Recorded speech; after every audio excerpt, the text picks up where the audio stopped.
বন্ধুরা উপস্থিত, এদেশের 22 লক্ষ কর্মকর্তা কর্মচারীর প্রতিনিধি হয়ে আজকে যে লক্ষাধিক কর্মচারী এখানে সমবেত হয়েছে, আমাদের দীর্ঘ 11 বৎসরের প্রাণের দাবি নবম পে স্কেল ঘোষণা এবং গেজেট প্রকাশ।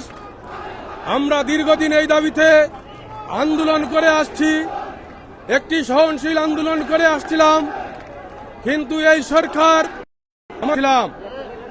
আমরা শান্তিপূর্ণভাবে মিছিল সহকারে যমুনার সামনে অবস্থান করলে আমাদেরকে প্রথমে আশ্বাস দেওয়া হয়, প্রধান উপদেষ্টা মহোদয়ের কাছে আমাদের বার্তা পৌঁছে দেওয়া হবে এবং আমরা অপেক্ষা করতে থাকি। এক পর্যায়ে দেখি ফ্যাসিস্ট হাসিনা সরকারের রেখে যাওয়া ধূসর পুলিশ বাহিনী অতর্কিতভাবে আমাদের উপর জল কামান, টিয়ার গ্যাস, সাউন্ড গ্রেনেড এবং গুলি করতে করতে আমাদের নেতা কর্মীদেরকে আহত করে রাস্তায় পিটাতে থাকে।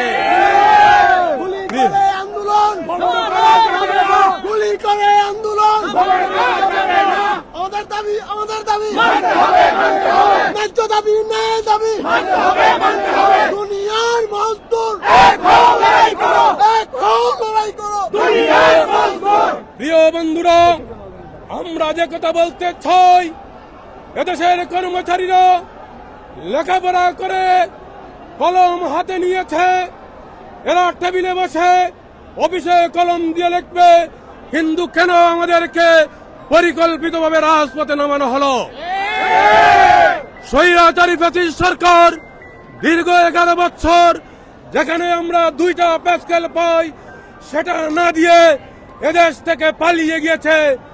কিন্তু আমরা 24শে আবু সাইদ, মুগ্ধ, রিয়া গ্রুপের রক্তের উপর দাঁড়িয়ে যে বৈষম্যহীন বাংলাদেশ গড়ার প্রত্যয়ে ডক্টর ইউনূসকে ক্ষমতায় বসেছিলাম, আমরা মনে করেছিলাম সেই সরকার আমাদের দাবিগুলো, আমাদের ন্যায্য দাবি নবম পে স্কেল ঘোষণা করবে।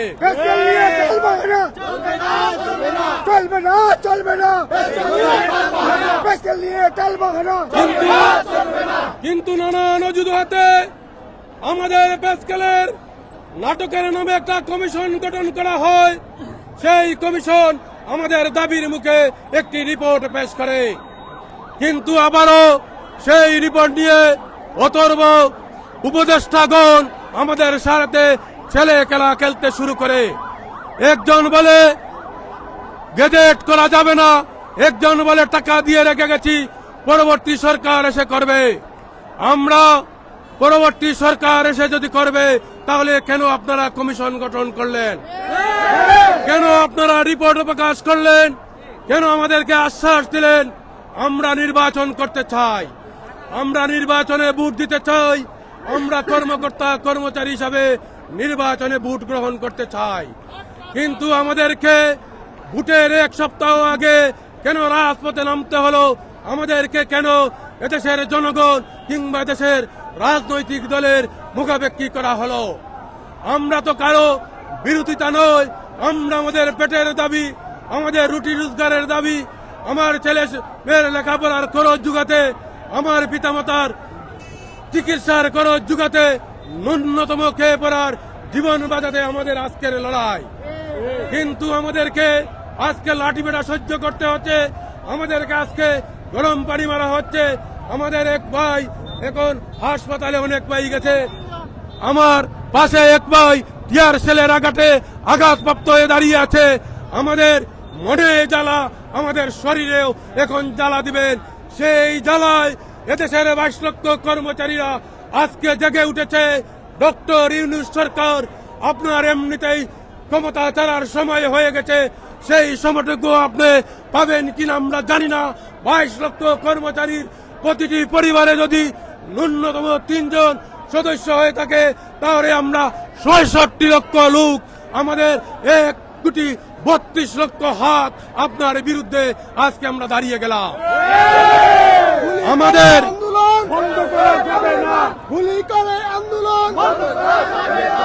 নবম পে স্কেলের গেজেট ঘোষণা এবং বাস্তবায়নের দাবি না আসলে আমাদেরকে যমুনার সামনে থেকে সরিয়ে দিয়েছেন, ঢাকার রাজপথ থেকে, শহীদ মিনার থেকে আমাদেরকে তাড়াতে পারবেন না। প্রিয় সহকর্মী বান্ধবরা, জুম্মার নামাজের সময় হয়েছে, আমরা রাস্তায় নামাজ পড়ব। আমরা পণ করে এসেছি, আমাদের দাবি আদায় না হওয়া পর্যন্ত প্রয়োজনে আমরা লাশ হয়ে বাড়ি ফিরব। তবুও নবম পে স্কেলের গেজেট প্রকাশ এবং তা বাস্তবায়নের আশ্বাস নিয়ে বাড়ি ফিরব। এই বলে আমার সংক্ষিপ্ত বক্তব্য এখানে শেষ করলাম। সাহস এবং ধৈর্য নিয়ে আপনারা রাজপথে অবস্থান করুন। মানতে হবে, মানতে হবে, আমাদের দাবি মানতে হবে, মানতে হবে, পে স্কেল দিতে হবে, দিয়ে দাও, পে স্কেল দিতে হবে, দিয়ে দাও, গুলি করে আন্দোলন বন্ধ করা যাবে না, পুলিশ দিয়ে আন্দোলন, বন্ধ করা যাবে না, গুলি করে আন্দোলন, বন্ধ করা যাবে না, পুলিশ দিয়ে আন্দোলন, বন্ধ করা যাবে না, লেগেছে লেগেছে রক্তে আগুন লেগেছে, লেগেছে লেগেছে রক্তে আগুন লেগেছে, রক্তে আগুন লেগেছে, লেগেছে, লেগেছে, পুলিশ দিয়ে আন্দোলন, বন্ধ করা যাবে না, গুলি করে আন্দোলন, বন্ধ করা যাবে না, বন্ধ করা যাবে না। পুলিশ করে আন্দোলন। সবাইকে ধন্যবাদ।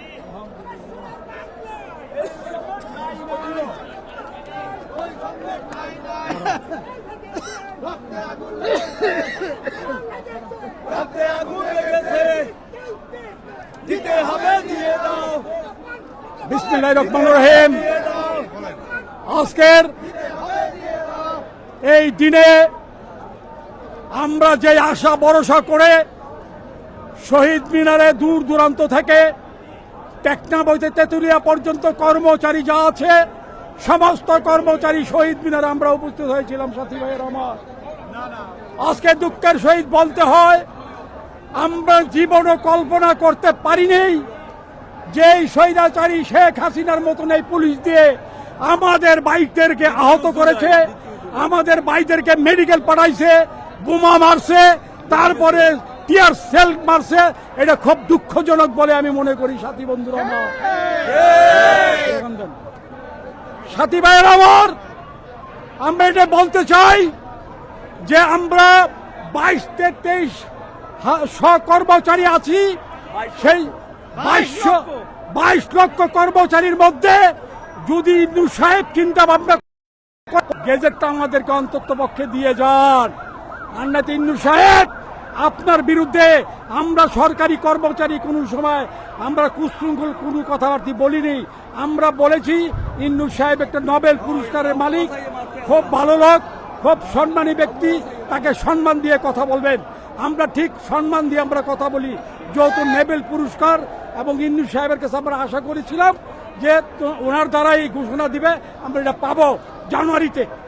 আজকে জানুয়ারির গেল, ফেব্রুয়ারি আসছে, আজকে 6 তারিখ। দেখেন কি অবস্থার মধ্যে আমরা জর্জরিত হয়ে টিয়ার সেল এবং বোমা এবং গুলি পুলিশে মেরে আমাদের থেকে ওই কিনা কয় ওই জায়গাটা ইউনুসের বাসভবনের সামনে থেকে যমুনা ফিউচার থেকে আমাদেরকে উঠাইয়া বিদায় করে দিয়ে আজকে আমরা শান্তিপূর্ণভাবে আমরা এইখানে অবসর নিয়েছি। এই এতটুক থেকে আমাদেরকে ভয় দূরে রাখবেন না বলে আমি বিশ্বাস করি। আমাদেরকে শান্তিপূর্ণভাবে আন্দোলন করতে দিন, আমরা কোনো উশৃঙ্খল না। আর যদি আমাদের দাবি না মানেন তাহলে তো বুঝে নেই তো যে আমরা চাকরি করব না করব না, সেইটা দেখা যাবে আগামী ঘোষণার পরে যে আমরা অফিস করব না করতাম না। এই খেলা ইন্নুসে দেখতে পারবেন বলে আমি বিশ্বাস করি। এই বলে আমার বক্তব্য এখানে শেষ করছি। খুদা হাফেজ, আসসালামু আলাইকুম রহমতুল্লাহ। দিতে হবে, দিয়ে দাও, দিতে হবে, দিয়ে দাও, দেখেন দিয়ে দাও। দেখেন দেখেন অবস্থা। উনি নাকি সারা বিশ্বের মধ্যে দারিদ্র বিমোচন নিয়ে কাজ করতেছে। উনি নাকি সারা বিশ্বের মধ্যে দারিদ্র দেশগুলোতে দারিদ্র বিমোচনের কাজ করতেছে, কিন্তু উনার দেশের সরকারি কর্মচারীগুলো ও দারিদ্রতার নিম্ন একদম নিচে অবস্থান করতেছে, কিন্তু উনি এদিকে আমাদের দিকে কোনো নজর দিচ্ছে না। আমি আজকের এই দিনে জোর দাবি জানাচ্ছি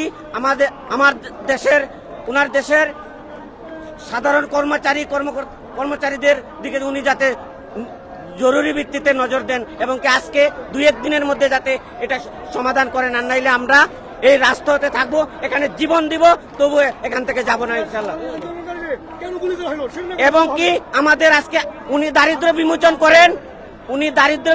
করেন অন্য দেশের, আর আমার দেশের সাধারণ কর্মচারীদের গুলি করে টিয়ার সেল মেরে 20 থেকে 25 জনকে হাসপাতালে পাঠিয়ে দিয়েছেন। 20 থেকে 25 জনকে উনি হাসপাতালে পাঠিয়েছেন। এই কি উনার দারিদ্র বিমোচনের অবস্থা? এই ধরনের বৈষম্য আমাদের সাথে আমরা আর বরদাস্ত করব না, এবং কি আমরা সব ধরনের বড় যতটুক কঠোরতম আন্দোলনে যেতে হয় আমরা এখানে দেব, জীবন দেব দরকার হলে।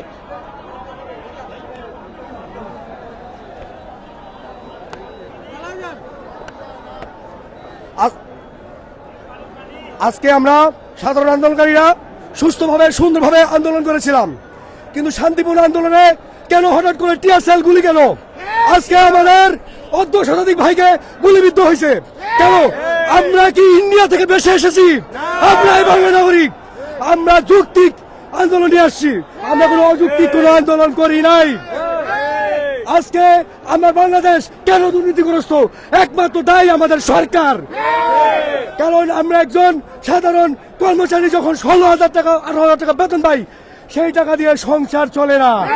ঢাকা শহরে সেই টাকা বাসা ভাড়াই চলে যায়।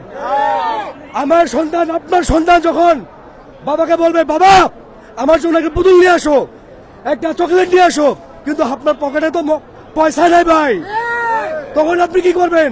আপনি বাধ্য হয়ে দুর্নীতিগ্রস্ত হবেন। পেটে যখন ভাত না থাকে তখন কোনটা ভালো কোনটা খারাপ সেটা বিচার করার ক্ষমতা কারো থাকে না।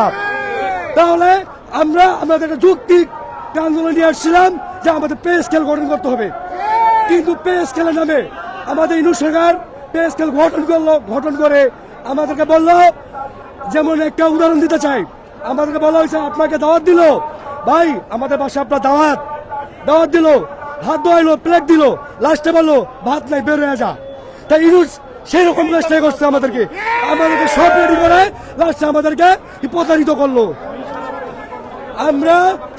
আমি সাধারণ একজন কর্মচারী হিসেবে বলতে চাই, সারা বাংলাদেশের কর্মচারীর পক্ষ থেকে আমাদের দাবি অবিলম্বে মেনে না হোক। যতক্ষণ মেনে নেবে আমরা রাজপথ ছাড়বো না। আমাদের এতগুলো ভাইকে কেন গুলি করা হলো? ভাই আপনাদের দৃষ্টি আকর্ষণ করছি, আপনারা মিডিয়া ভাইরা এটা অবশ্যই ভালোভাবে প্রচার করবেন। সমাবেশ করছি, আমাদের কর্মচারীদের উপর অনেক অত্যাচার করছে, অনেক। আমরা শান্তিপূর্ণভাবে আজকের কর্মসূচি পালন করেছি, কিন্তু তার উপরে কেন এই রকমের গুলিবর্ষণ করা হইলে?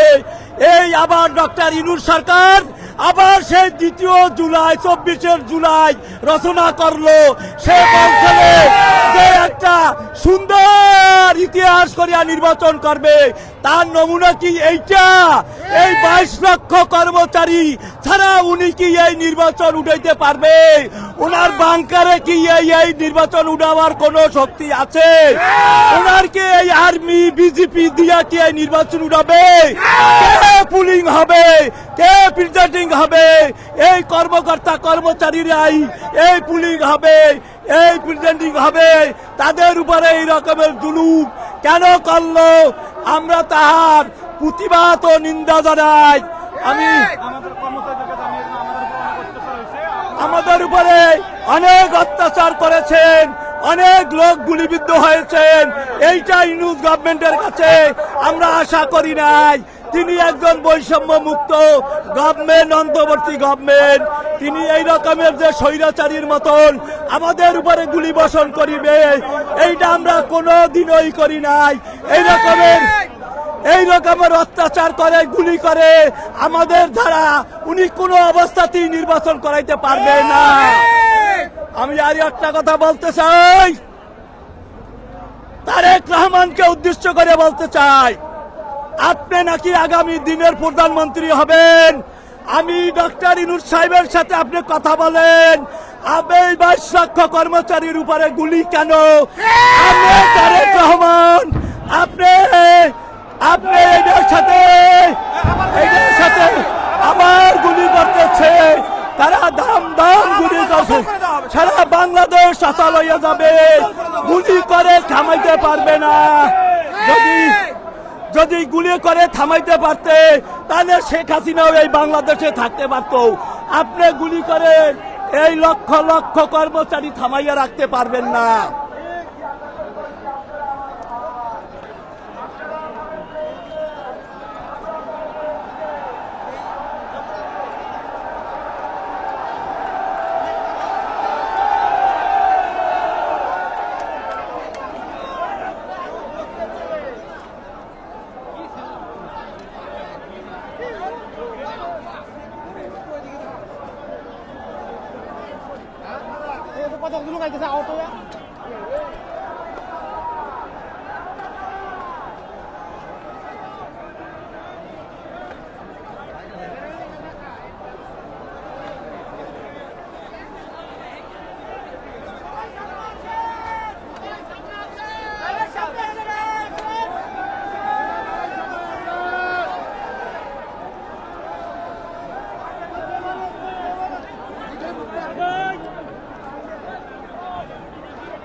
প্রশাসন জবাব চাই।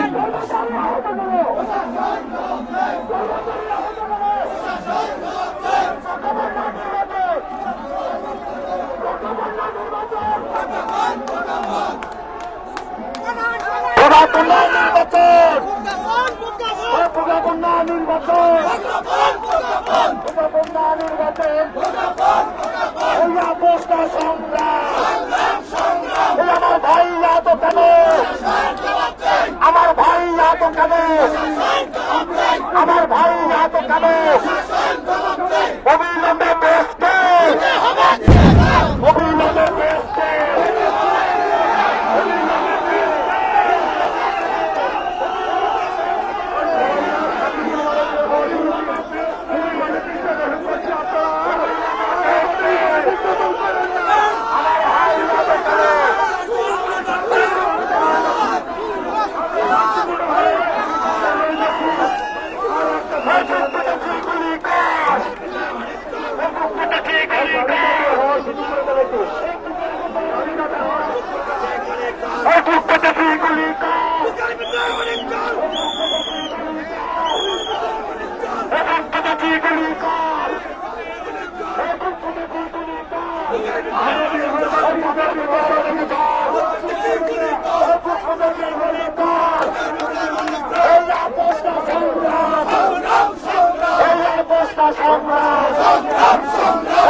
বুকের ভিতর অনেক ঝড় অনুপ্রদাসী গুলিকার অনুপ্রদাসী গুলিকার বুকের ভিতর অনেক ঝড় এই প্রশ্ন সংগ্রাম অবিলম্বে অবিলম্বে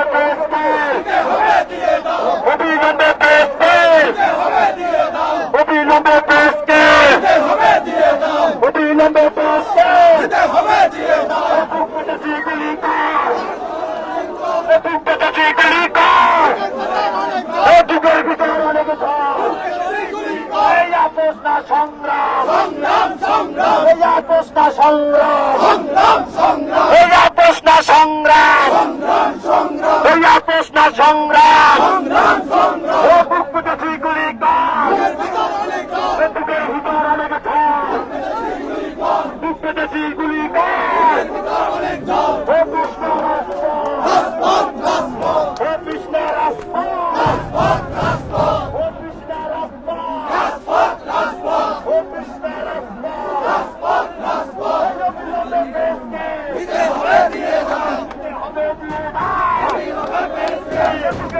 America!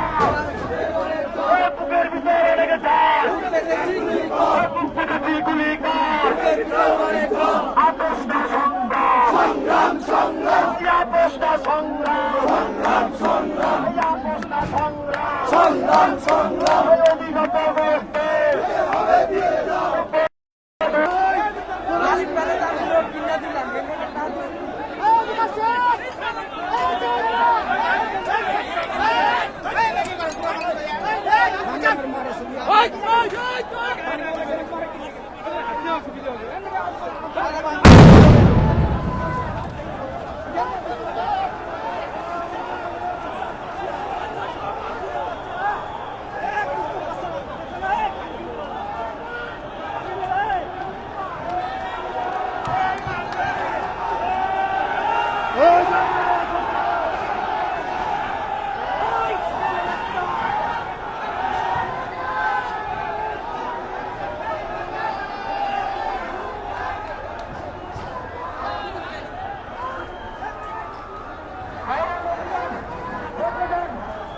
দেশকে কোন জায়গায় মারতে হবে একটু বলছেন না এই মাত্র চাই এই মাত্র চাই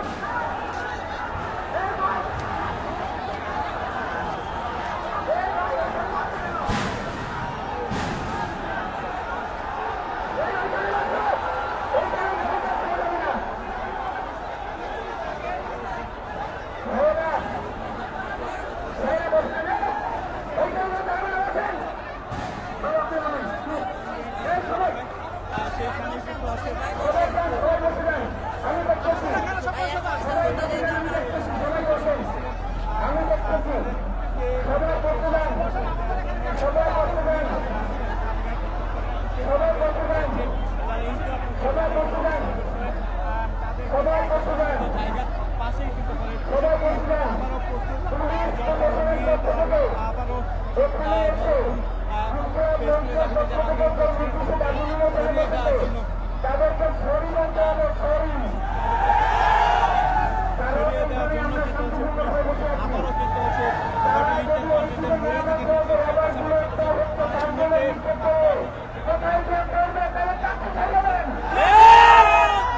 ওইখানে কোনো ধরনের অপ্রীতিকর পরিস্থিতি তৈরি হলে আগামীর জন্য প্রস্তুত থাকতে হবে।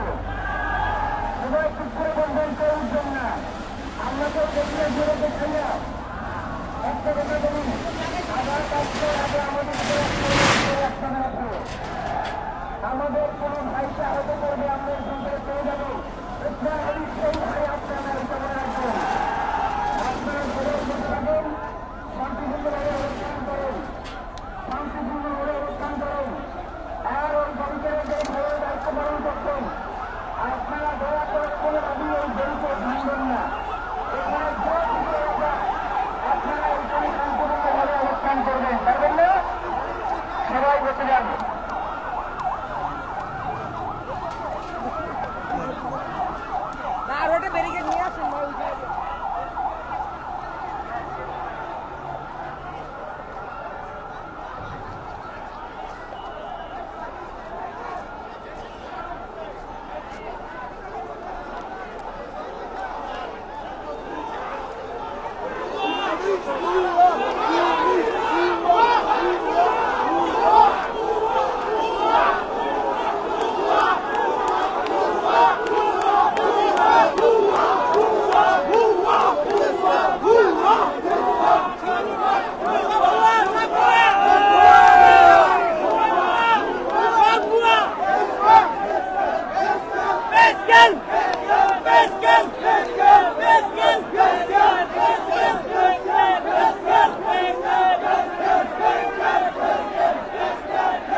সবাই আসো।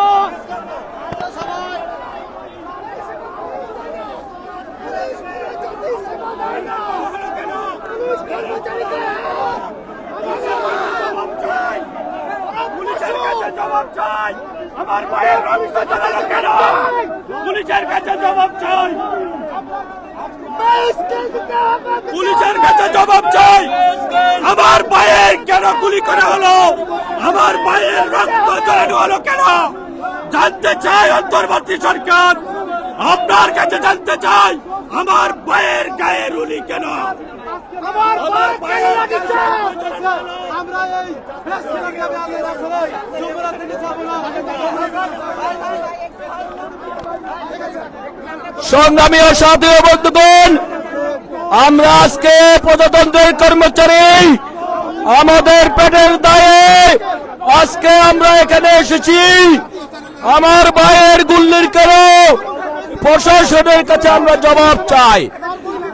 আমরা পেটের খিদার জন্য এখানে এসেছি, আমাদেরকে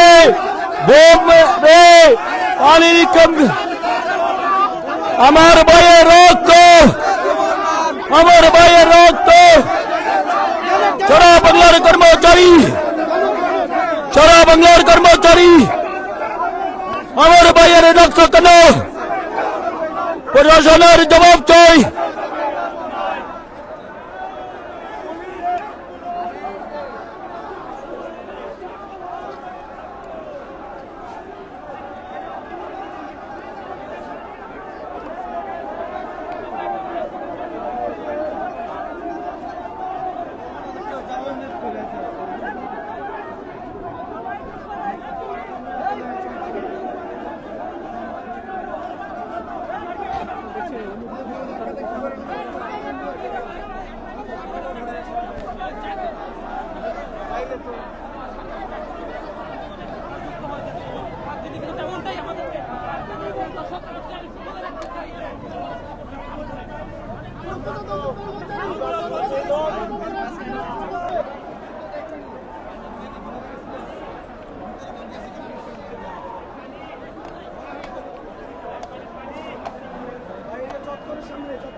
বক্তব্য পাইছিলেন আপনারটা, পরে ছোট করে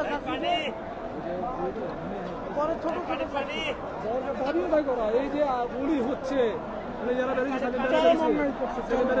আজকের বিষয়টা একটু বলেন। আজকে আপনাদের দেশের উপর কেন আক্রমণ হলো ঘরে? আজকে দাবি আদায় ঐক্য পরিষদ কর্তৃক পূর্ব নির্ধারিত কর্মসূচি ছিল, সেটা হচ্ছে মহাসমাবেশের মাধ্যমে লং মার্চ টু যমুনা। আমরা প্রায় আমাদের উপর নিক্ষেপ করা হয়েছে, আমরা তীব্র নিন্দা অধিকার জানাই। প্রিয় ইউনূস, আপনি বলেছেন ফ্যাসিস্ট আমলে গুলি হয়েছে, এই আমলে কোনো গুলি চলবে না, আপনি গুলির বিরুদ্ধে আইন পাশ করেছেন, অথচ আপনার আমলে আমরা কর্মচারী রেখে নেওয়া হতো। আপনি জনপ্রশাসন মন্ত্রণালয়ের অভিভাবক, আপনি আমাদের অভিভাবক থাকা অবস্থায় আমরা আপনার কর্মচারী, আমরা রাজপথে আজকে কেন গুলির বিরুদ্ধে, আমরা কেন আজকে কর্মচারী নামাজ রেখে আমরা এখানে দাবি আদায়ের জন্য রক্তাক্ত, এর জবাব আপনাকে দিতে হবে। আপনি পালাবার পথ পাবেন না। ফ্যাসিস্ট শেখ হাসিনা হয়তোবা ভারত পালিয়ে গিয়েছিলেন, আপনি সেই পালানোর পথও পাবেন না। আপনি বৈষম্যহীন সরকার গঠন করেছেন, বিপ্লবী সরকার গঠন করেছেন, গণ-অভ্যুত্থানের মধ্যে সফল গঠন করেছেন। আমরা কোনো বিশৃঙ্খলা করে না, শান্তিপূর্ণভাবে অবস্থান করেছি। কেন আপনি আমাদের ভাইদেরকে আহত করলেন? এর জবাব আপনাকে দিতেই হবে। আমরা মনে করি নেতৃবৃন্দ একটু পরেই বসবে, সারা বাংলাদেশে কর্মসূচি হবে। আমার মনে হয় না রবিবার থেকে বাংলাদেশের কোনো অফিস আদালত চলবে। এই দায়িত্ব এবং এর দোষারোপ সম্পূর্ণভাবেই ডক্টর মোহাম্মদ ইউনূস প্রধান উপদেষ্টাকে নিতে হবে।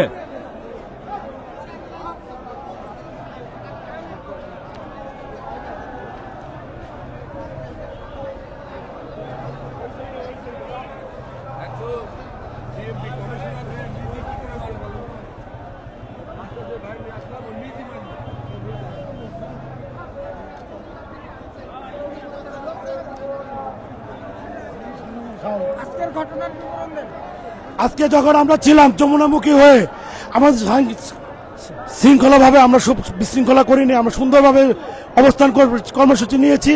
আমরা অবস্থানভাবে আমাদের নেতা কর্মীরা, আমাদের যারা কর্মচারী ভাইরা, সারা বাংলাদেশের কর্মচারী ভাইরা 64 জেলা থেকে একসাথে হয়েছে। আমরা আজকে একসাথে বসে আমাদের যখন কর্মসূচি পালন করতেছি, স্লোগান দিচ্ছি, তখন পুলিশরা হঠাৎ করে আমাদেরকে সাউন্ড গ্রেনেড, টিয়ার গ্যাস এবং লাঠি পিটা করে। অত্যন্ত দুঃখের বিষয়, পিতৃ সমতুল্য পিতাকে তারা কিভাবে মারে? তারাও তো একজন পেশাল প্রাপ্ত, তারাও তো সরকারি, তারা আইনের লোক, এর জন্য তারা আন্দোলন করতে পারে, তারা একমত প্রকাশ করতে পারে, তারা আমাদেরকে কিভাবে মারে? এটা দুঃখের সাথে আমরা খুব সুন্দরভাবে, সুশৃঙ্খলভাবে আমাদের আন্দোলন আমরা চালিয়ে যাচ্ছিলাম, কিন্তু দুঃখের বিষয় তারা একটু পর পর আমাদের উপরে হামলা চালাচ্ছে। আমাদের অনেক কর্মচারী ভাইয়েরা আহত হয়েছে, পিতৃ সমতুল্য মুরব্বী আহত হয়েছে আমার বন্ধুর মতন, এবং আমাদের বড় ভাইরা বহুজন আহত হয়েছে। এই যে সামনে দেখা যাচ্ছে একজন আহত, এই যে দেখা যাক, এই যে আমি দেখাচ্ছি আপনাদেরকে, এই যে দেখেন, আমার পিতৃ সমতুল্য পিতার মতন একজন বাবাকে কিভাবে তারা মারে। একজন, এই যে কথা বলুন, আজকে এই রক্তের বদলা কর্মচারী না নিয়ে বাড়ি যাবে না। এই বয়বৃদ্ধ লোক উনি এসছে পেটের ক্ষুধায়, উনি সরকার পতনের জন্য আসে নাই। আমাদের কোন আন্দোলন সরকার পতনের জন্য না, আমাদের রুটি রুজির জন্য আন্দোলন। আপনার টাকা সংস্থান করছেন, টাকা দিচ্ছেন না। আপনারা বলেন ওনার পরিবার, আমার ভাই, এই পরিবার কি ভোটে যেতে পারে কি পারে না? আপনি ইনসাফ